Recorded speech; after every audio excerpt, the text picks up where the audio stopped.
because the outside world rejects you. Ninja Turtles: Secret of the Ooze, the sequel to the iconic 1990 Ninja Turtles movie. Iconic in its own right, especially due to the Ninja Rap song, which commonly gets mistaken with being associated with the first movie. This film, although to me not as good as the original, is a fun movie to go back and watch from time to time. But when watching it more and more over the years, one starts to get a sense that this movie looked like it was paving a path to a story that never happened. Was Secret of the Ooze supposed to have a different story? Was Turtles 3 supposed to be a completely different movie? Let's take a look at some of these things in Secret of the Ooze and some information as well that point in that direction. But before we get started, I just want to remind everyone, if you're new to the channel and want more Turtle Mania in your life, go ahead and hit that subscribe button and spread the word. But let's waste no more time and take a look at what was the secret of the ooze. The title of the film would lead you to believe that there's some kind of secret of the ooze, if you will, that'll be revealed sometime during the movie. It is said in the movie that the ooze was buried some 15 years ago, and that they've returned to just dig it all up and dispose of it properly. But you get the feeling something's up, and you're not really sure what it is. But let's take a look at some of the stuff surrounding the ooze, Professor Perry, and TGRI. Let's start with Professor Perry. At the beginning of the film, April appears to be interviewing the professor. At first, he comes off as, just goofy, but towards the end of the interview, you start getting the feeling he's hiding something as he slips away. Oh, drat, we're gonna have to do it another time. It's been a great pleasure meeting you, Miss Emily.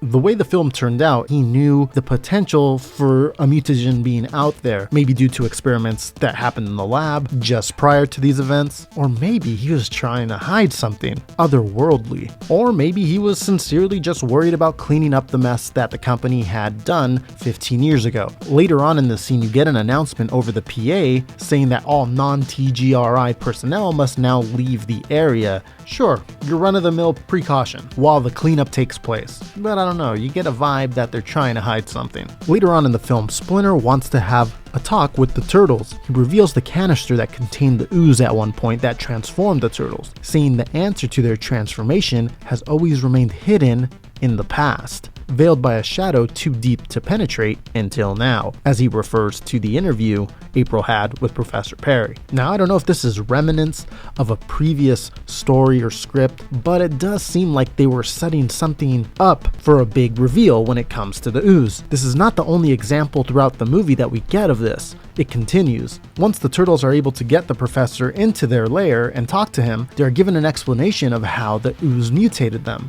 basically saying it was an accident. Simple as that. There was no reveal. The setup earlier in the film appeared to mean nothing. Donatello is left pondering though, thinking this can't be right. He doesn't believe that their mutation was an accident. He tells Splinter, "I don't believe him," referring to Professor Perry's explanation. He closes off by saying, "There has to be more to it." This is where it gets interesting. Splinter responds with, "Perhaps the search for a beginning rarely has so easy an end." He continues with, "But our search will have to wait. Tonight's encounters have left us with larger problems," referring to Toka and Razor. The line, "Our search will have to wait," makes me think they weren't done with this story. Again, maybe more remnants of a previous script or maybe subtle hints that they were eventually gonna finish up this story at one point. I'm not really sure. But whatever it was, it definitely gives you the feeling that there was something more.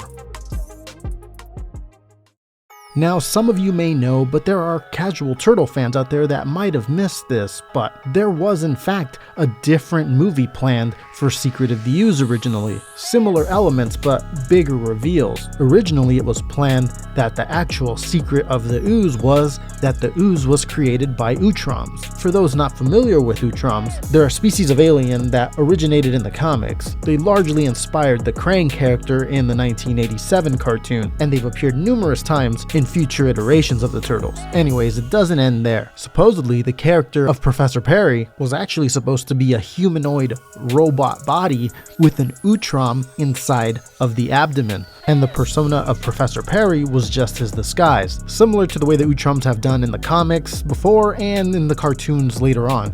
Now, I'm not exactly sure when or where this information first surfaced, but it seems like a while back. The furthest I could see people talking about this on online online blogs and stuff like that is as far back as 2004, although it seems some fans in these conversations had known about it for a while. One of the more interesting pieces to this movie that could have been that I stumbled on is a conversation over on Peter Laird's blog back in 2008. The conversation is between a prominent member of the Ninja Turtles community by the name of Toka and the co-creator of Tmnt, Peter Laird. Toka, by the way, an amazing artist in the community. Here's Toka's website that you should definitely check out. Tons and tons of great Turtles art on there, and on his Instagram, which I'll link both below down in the description. The conversation between the two started with a question from Toka.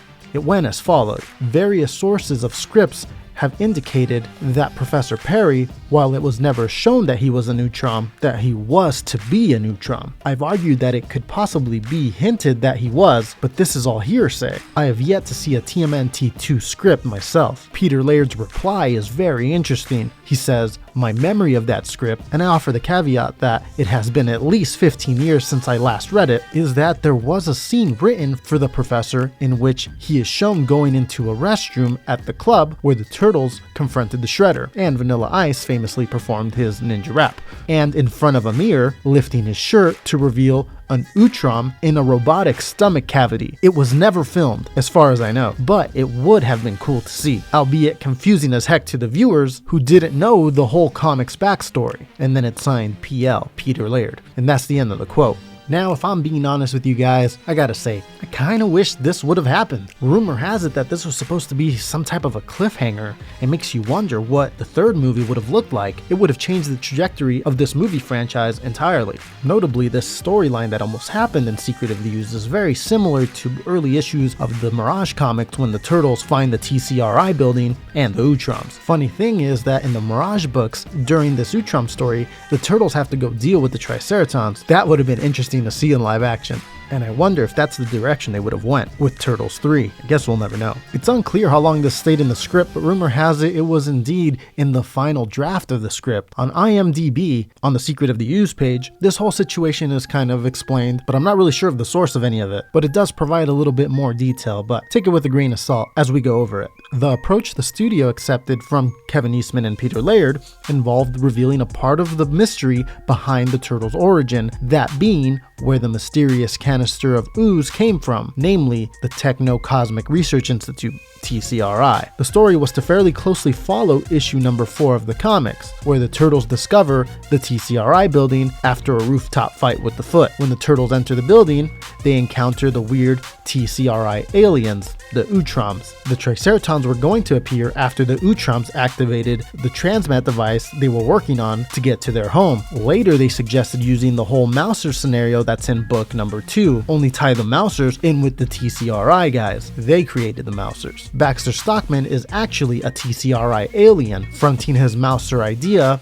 as a way of making money for the company to aid their efforts to get off the planet. The studio used this as a basis for the movie, made changes to closer resemble the Fred Wolf 1987 cartoon. Among them was replacing the Utroms, Triceratons, and Baxter Stockman with the Shredder, Toka, and Razor, and a cartoon Baxter knockoff named Jordan Perry. Now, although none of this ever panned out, I always wondered if they left it open for something like this to happen in a future movie, as the end of this movie does appear to have some loose ends, sort of. During the final act of the movie at the club, when the Turtles have defeated Toka and Razor and are dancing on stage, Shredder shows up with the canister of ooze, the last one available as it's set up earlier in the movie. Raphael tells him to hand it over. Shredder responds with, "Of course," in small doses, through future mutants. It feels like they were hinting at future movies here. In that same scene, Kino shows up eventually and kicks the canister out of Shredder's hands and onto the floor away from the stage. Shredder instead pulls out a little vial of ooze that he had hidden away as a contingency that transforms him into the Super Shredder. The bigger canister with the rest of the ooze is picked up by Professor Perry as he scurries away. He's never seen again in the film, although we do get a message that he leaves behind that's reported by April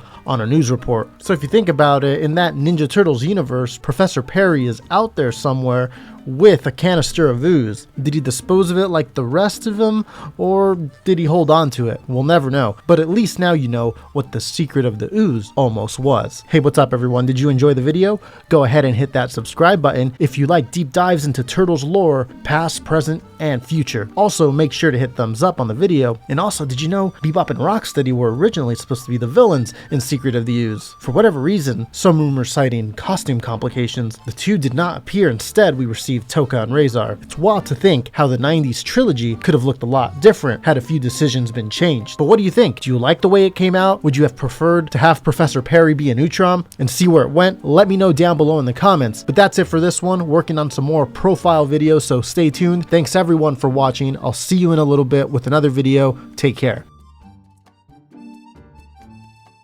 Hey Turtle fans, thanks for watching the video. Don't forget to follow me on all the social media platforms, Twitter, Facebook, Instagram. It's a good way to stay in touch with the channel. And also if you want, go ahead and give the video a share on your social media platforms, Reddit, Twitter, all that stuff. And let's spread Turtle Mania to the world. Once again, thanks everyone for watching. It really does mean a lot.